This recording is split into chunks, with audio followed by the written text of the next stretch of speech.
Stupide, le chien est le partenaire idéal pour comprendre le travail des forces. Son problème, vous le connaissez peut-être déjà, c'est pas qu'il mange de la neige, c'est qu'il ne tire pas avec les autres chiens. Normalement, tous les chiens tirent dans la même direction, mais c'est un principe qui a échappé à Stupide. Parfois, Stupide est inspiré, dans ce cas-là, on le garde avec nous. D'autres fois, beaucoup moins. Ici, il vaut mieux le détacher. Qu'est-ce qu'on fait dans ce cas-là? Globalement, il tire dans le bon sens, donc on va le garder. Ici, par contre, globalement, il tire vers l'arrière, donc il vaut mieux le détacher. Enfin, s'il tire perpendiculairement à l'attelage, il ne sert à rien, on peut le laisser tranquillement manger de la neige. Il est intéressant de remarquer tout de suite que dans cette situation, tout se passe comme si on avait deux petits stupides, un qui ne sert à rien et un qui tire et favorise le mouvement avec une force un peu moins grande qu'au départ.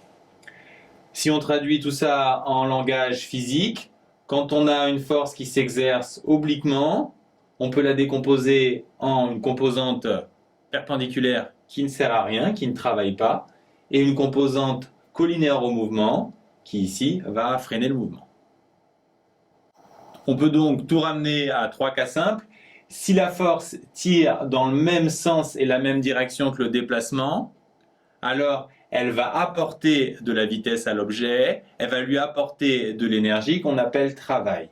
Si on tire deux fois plus fort, on va pouvoir apporter deux fois plus d'énergie. Et si on tire deux fois plus longtemps, on va aussi pouvoir apporter deux fois plus d'énergie.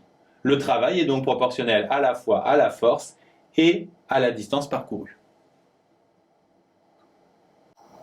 Si la force est collinéaire au déplacement mais de sens opposé, cette fois-ci la force va freiner le mouvement, elle va lui enlever de l'énergie, le travail sera donc négatif, mais il restera proportionnel à la force et au déplacement. Enfin, si la force est perpendiculaire au déplacement, on ne freine pas, on n'accélère pas, le travail est donc nul. Si la force est oblique, on a vu qu'on peut la décomposer en une composante perpendiculaire et une composante le long du déplacement. La composante perpendiculaire ne sert à rien, elle ne travaille pas. Cette composante ici, on l'a vu dans la dernière vidéo, en utilisant ce qu'on a appris sur les triangles, elle fait F fois cos alpha. Donc notre travail, ça va être AB, la longueur, fois l'intensité de la force, F fois cos alpha. Vous devez reconnaître ici la formule du produit scalaire. Cette formule est également valable si la force tire vers l'arrière. Dans ce cas-là, le travail est négatif. On dit qu'il est résistant, alors que dans le cas précédent, si la force favorise le mouvement, le travail est positif et on dit qu'il est moteur. Enfin, notez bien que l'angle alpha ici n'est pas n'importe quel angle, c'est l'angle formé par le déplacement et la force. Dans les exercices, une des forces qui intervient le plus souvent, c'est le poids. Et si vous pouvez, pour calculer son travail, utiliser la formule habituelle, il y a une formule beaucoup plus simple qu'on va démontrer maintenant. Partons de ce qu'on connaît. Le travail du poids entre A et B, ça doit être le produit scalaire de P et de AB. L'angle entre P et AB, c'est très important, c'est pas celui-là, c'est cet angle-là qu'on retrouve aussi ici. Si on visualise uniquement le poids et AB, on s'aperçoit qu'il fait 90 moins alpha, donc ça nous fait P fois AB fois cosinus de 90 moins alpha.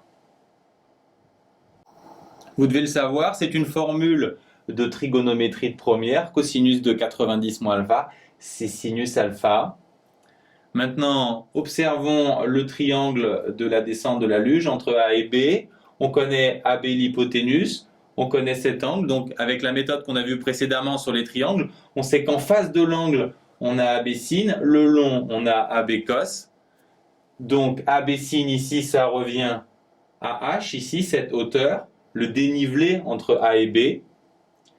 Donc, le travail de la force, c'est MGH. Plus MGH si on descend, moins MGH si on monte. Si vous avez trouvé un peu compliqué cette démonstration, raison de plus pour apprendre cette formule. Alors, pourquoi plus MGH quand on descend? Parce que quand on descend, le poids nous aide, on le voit bien quand on est en vélo, alors que quand on monte, on sent bien que c'est le contraire. Enfin, comment déterminer H? Eh bien tout simplement avec les techniques qu'on a vues dans le triangle, comme ici. Que retenir? Quand une force tire dans le même sens que le déplacement, le travail est positif, on dit qu'il est moteur. Quand la force tire dans l'autre sens, le travail est négatif, on dit qu'il est résistant. Si on veut calculer le travail, son intensité, on peut appliquer la formule générale, c'est le produit scalaire de la force fois le déplacement. Mais la plupart du temps, on peut éviter cette formule, on tombera presque toujours sur un des 3 cas simples, où la force est soit collinéaire au déplacement, soit perpendiculaire, ou alors on tombera sur le travail du poids, plus MGH en descente, moins MGH en montée. Enfin, vous vous demandez sûrement à quoi sert le travail des forces, c'est justement ce qu'on va voir dans la prochaine vidéo.